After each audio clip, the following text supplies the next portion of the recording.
Hi hello welcome to A K delight. ಎಲ್ಲರಿಗೂ ನಮಸ್ಕಾರ. ನಾನು ನಿಮ್ಮ ಅಕ್ಷತಾ. ಇವತ್ತು ನಾನು ರುಚಿಕರವಾದಂತಹ ಒಂದು ಮಾವಿನ ಹಣ್ಣಿನ ಸಿಹಿಯನ್ನು ನಿಮ್ಮ ಮುಂದೆ ತಂದಿದ್ದೇನೆ. ಈ ರುಚಿಯಾದಂತಹ ಸಿಹಿಯನ್ನು ಯಾವ ರೀತಿ ಮಾಡೋದು ಅಂತ ನೋಡುವ. ಮಾವಿನ ಹಣ್ಣಿನ ಹಲ್ವಾ ಅಥವಾ ಮಾವಿನ ಹಣ್ಣಿನ ಜೆಲ್ಲಿ ಅಂತ ಕೂಡ ಹೇಳ್ಬೋದು. ಇದನ್ನು ತುಂಬ ರುಚಿಯಾದಂತಹ ಈ ರೆಸಿಪಿಯನ್ನು ಯಾವ ರೀತಿ ಮಾಡೋದು ಅಂತ ನೋಡುವ. ಅದಕ್ಕೂ ಮೊದಲು ಯಾರೆಲ್ಲ ನಮ್ಮ ಚಾನೆಲ್ಗೆ ಸಬ್ಸ್ಕ್ರೈಬ್ ಮಾಡಲಿಲ್ಲೋ ಸಬ್ಸ್ಕ್ರೈಬ್ ಮಾಡಿ, ಹಾಗೆ ವಿಡಿಯೋನ ಫುಲ್ ನೋಡಿ ಸಪೋರ್ಟ್ ಮಾಡಿ. ಸ್ನೇಹಿತರೆ, ಈ ಮಾವಿನ ಹಣ್ಣಿನ ಸೀಸನಲ್ಲಿ ಈ ರೀತಿ ಒಂದ್ಸಲ ಸಿಹಿಯನ್ನು ಮಾಡಿ ನೋಡಿ, ತುಂಬ ರುಚಿಯಾಗಿರ್ತದೆ. ಬನ್ನಿ ಹಾಗಿದ್ರೆ ಇದನ್ನು ಯಾವ ರೀತಿ ಮಾಡೋದು ಅಂತ ನೋಡುವ. ಮೊದಲಿಗೆ ನೋಡಿ, ಒಂದು ಮಿಕ್ಸಿ ಜಾರ್ ತಗೊಂಡು ನಾನು ಅಳತೆಗೆ ತಗೊಂಡಂತಹ ಕಪ್ಪಲ್ಲಿ 2 ಕಪ್ ಆಗುವಷ್ಟು ಕಟ್ ಮಾಡಿದಂತಹ ಮಾವಿನ ಹಣ್ಣನ್ನು ಹಾಕಿಕೊಳ್ತಾ ಇದ್ದೇನೆ. ಇದು ಸಿಹಿಯಾದಂತಹ ಮಾವಿನ ಹಣ್ಣು, ಇದರಲ್ಲಿ ಯಾವುದೇ ಹುಳಿ ಅಂಶ ಇಲ್ಲ, ತುಂಬ ಸಿಹಿಯಾದಂತಹ ಹಣ್ಣು. 2 ಕಪ್ ಆಗುವಷ್ಟು ಮಾವಿನ ಹಣ್ಣನ್ನು ಕಟ್ ಮಾಡಿ ಈ ರೀತಿ ಮಿಕ್ಸಿ ಜಾರಿಗೆ ಹಾಕಿಕೊಳ್ತಾ ಇದ್ದೇನೆ. ಇನ್ನಿದಕ್ಕೆ 1 ಕಪ್ ಆಗುವಷ್ಟು ಸಕ್ಕರೆಯನ್ನು ಆ್ಯಡ್ ಮಾಡಿಕೊಳ್ತಾ ಇದ್ದೇನೆ. 2 ಕಪ್ ಮಾವಿನ ಹಣ್ಣಿಗೆ 1 ಕಪ್ ಆಗುವಷ್ಟು ಸಕ್ಕರೆಯನ್ನು ಆ್ಯಡ್ ಮಾಡಿಕೊಳ್ತಾ ಇದ್ದೇನೆ. ಇಲ್ಲಿ ನೀವು ಸಕ್ಕರೆಯನ್ನು ಜಾಸ್ತಿ ಹಾಕಿಕೊಳ್ಳೋ ಅವಶ್ಯಕತೆ ಇಲ್ಲ. ಮಾವಿನ ಹಣ್ಣು ಸಿಹಿಯಾದ ಕಾರಣ 1 ಕಪ್ ಆಗುವಷ್ಟು ಸಕ್ಕರೆ ಸಾಕಾಗ್ತದೆ. ಇನ್ನಿದಕ್ಕೆ 1/4 ಕಪ್ ಆಗುವಷ್ಟು ಕಾರ್ನ್ಫ್ಲೋರನ್ನು ಆ್ಯಡ್ ಮಾಡಿಕೊಳ್ತಾ ಇದ್ದೇನೆ. 1/4 ಕಪ್ ಆಗುವಷ್ಟು ಕಾರ್ನ್ಫ್ಲೋರ್ ಸಾಕು.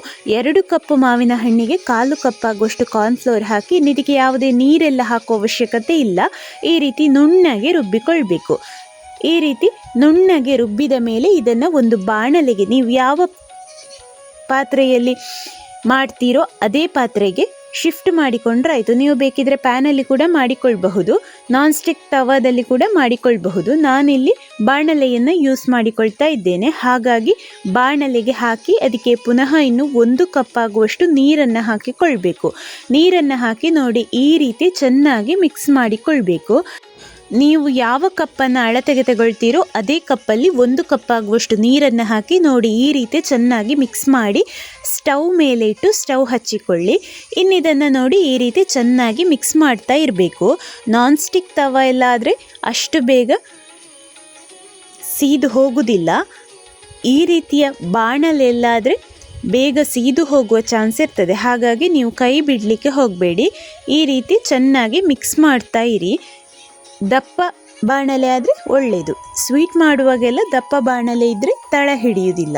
ನೋಡಿ, ಈ ರೀತಿ ಚೆನ್ನಾಗಿ ಮಿಕ್ಸ್ ಮಾಡ್ತಾ ಇರಿ. ನಾನಿಲ್ಲಿ ಮೀಡಿಯಂ ಫ್ಲೇಮಲ್ಲಿ ಇಟ್ಟು ಮಾಡಿಕೊಳ್ತಾ ಇದ್ದೇನೆ. ಒಂದ್ಸಲ ಕುದಿ ಬಂದ ಮೇಲೆ ಫ್ಲೇಮನ್ನು ಮೀಡಿಯಂ ಫ್ಲೇಮಲ್ಲಿ ಇಟ್ಟು ನೋಡಿ ಈ ರೀತಿ ಮಾಡಿಕೊಳ್ಳಿ. ಹೈ ಫ್ಲೇಮಲ್ಲಿ ಇಟ್ಟು ಮಾಡಲಿಕ್ಕೆ ಹೋಗಬೇಡಿ.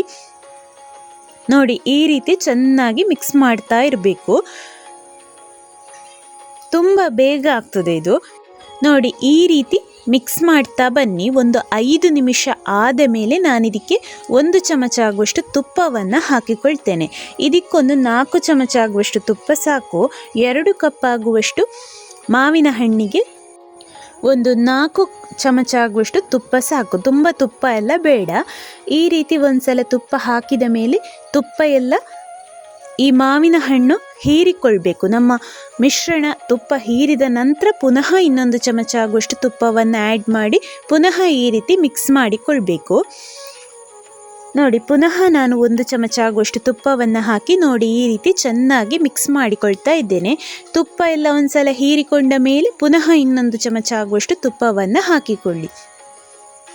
ಸ್ನೇಹಿತರೆ, ಮಕ್ಕಳೆಲ್ಲ ಜೆಲ್ಲಿ ಬೇಕು ಅಂತೆಲ್ಲ ಕೇಳುವಾಗ ಕೆಮಿಕಲ್ ಹಾಕಿದಂತಹ ಜೆಲ್ಲಿಯನ್ನು ಕೊಡುವ ಬದಲು ಈ ರೀತಿ ನೀವೇ ಮನೆಯಲ್ಲಿ ಮಾವಿನ ಹಣ್ಣಿನ ಜೆಲ್ಲಿಯನ್ನು ಪ್ರಿಪೇರ್ ಮಾಡಿಕೊಡಿ. ತುಂಬ ರುಚಿಯಾಗಿರ್ತದೆ. ಮಾವಿನ ಹಣ್ಣು ಇಷ್ಟಪಡುವವರಿಗೆಲ್ಲ ಇದು ತುಂಬ ರುಚಿಯಾದಂತಹ ಒಂದು ಸಿಹಿ. ಸ್ನೇಹಿತರೆ, ಇದಕ್ಕೆ ಬೇಕಾದಂತಹ ಇಂಗ್ರೀಡಿಯೆಂಟ್ಸನ್ನು ಡಿಸ್ಕ್ರಿಪ್ಷನ್ ಬಾಕ್ಸಲ್ಲಿ ಕೊಟ್ಟಿರ್ತೇನೆ. ನೋಡಿ, ಈ ರೀತಿ ಪುನಃ ತುಪ್ಪವನ್ನು ಆ್ಯಡ್ ಮಾಡ್ತಾ ಬನ್ನಿ. ಚೆನ್ನಾಗಿ ಮಿಕ್ಸ್ ಮಾಡಿಕೊಳ್ಳಿ. ತಳ ಹಿಡಿಯುವುದು ಬೇಡ. ನಿಧಾನಕ್ಕೆ ಮೀಡಿಯಂ ಫ್ಲೇಮಲ್ಲಿ ಈ ರೀತಿ ಕೈ ಆಡಿಸ್ತಾ ಇರಿ.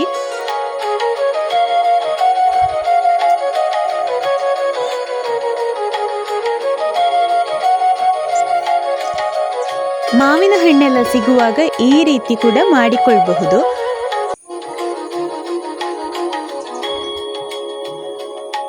ನೋಡಿ, ಇದೀಗ ಚೆನ್ನಾಗಿ ಕುದಿದು ಸ್ವಲ್ಪ ಗಟ್ಟಿಯಾಗಿದೆ, ಇನ್ನೂ ಸ್ವಲ್ಪ ಗಟ್ಟಿಯಾಗಬೇಕು. ಇನ್ನು ಇದಕ್ಕೆ ನಾನು 1 ಚಮಚ ಆಗುವಷ್ಟು ಏಲಕ್ಕಿ ಹುಡಿಯನ್ನು ಹಾಕಿಕೊಳ್ತಾ ಇದ್ದೇನೆ. 1 ಚಮಚ ಆಗುವಷ್ಟು ಹುಡಿ ಮಾಡಿದಂತಹ ಏಲಕ್ಕಿ ಹುಡಿ ಹಾಕಿದರೆ ಒಂದು ಒಳ್ಳೆ ಫ್ಲೇವರ್ ಕೊಡ್ತದೆ, ತುಂಬ ರುಚಿಯಾಗಿರ್ತದೆ. ಹಾಗೆ ಒಂದು ಒಳ್ಳೆ ಪರಿಮಳ ಕೂಡ ಕೊಡ್ತದೆ. ನೋಡಿ ಇದೀಗ ಆಗ್ತಾ ಬಂತು, ತಳ ಎಲ್ಲ ಬಿಟ್ಟುಕೊಳ್ಳಿಕ್ಕೆ ಸ್ಟಾರ್ಟ್ ಆಯಿತು. ಹಾಗೆ ನೋಡಿ ಸೈಡಲ್ಲೆಲ್ಲ ಬಬಲ್ಸ್ ಬರಲಿಕ್ಕೆ ಸ್ಟಾರ್ಟ್ ಆಯಿತು.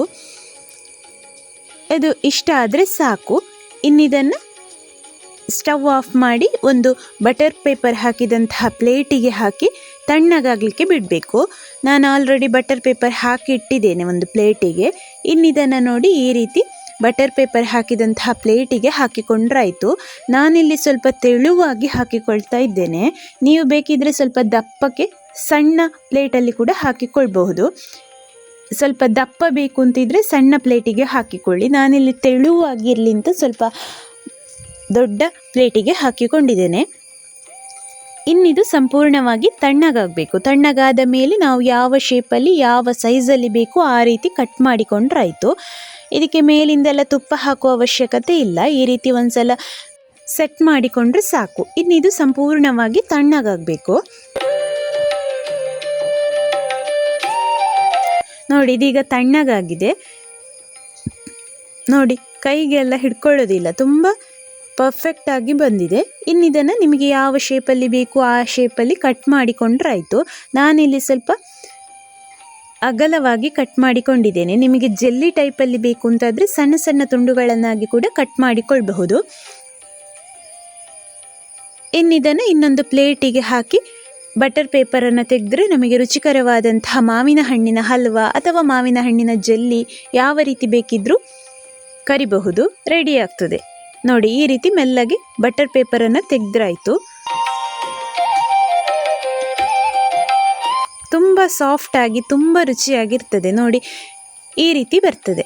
ನೋಡಿ ಜೆಲ್ಲಿಯ ಹಾಗೆ ಇದೆ. ಸ್ನೇಹಿತರೆ, ಹಾಗಿದ್ರೆ ಈ ಒಂದು ರೆಸಿಪಿ ನಿಮಗೆ ಖಂಡಿತ ಇಷ್ಟ ಆಗಿದೆ ಅಂದ್ಕೊಳ್ತೇನೆ. ಹಾಗಿದ್ರೆ ಒಂದು ಲೈಕ್ ಕೊಟ್ಟು ಶೇರ್ ಮಾಡಿ, ಸಬ್ಸ್ಕ್ರೈಬ್ ಮಾಡಿ, ಹಾಗೆ ಬೆಲ್ ಐಕಾನನ್ನು ಪ್ರೆಸ್ ಮಾಡಿ. ಮುಂದಿನ ವಿಡಿಯೋದೊಂದಿಗೆ ಸಿಗೋಣ. Thank you.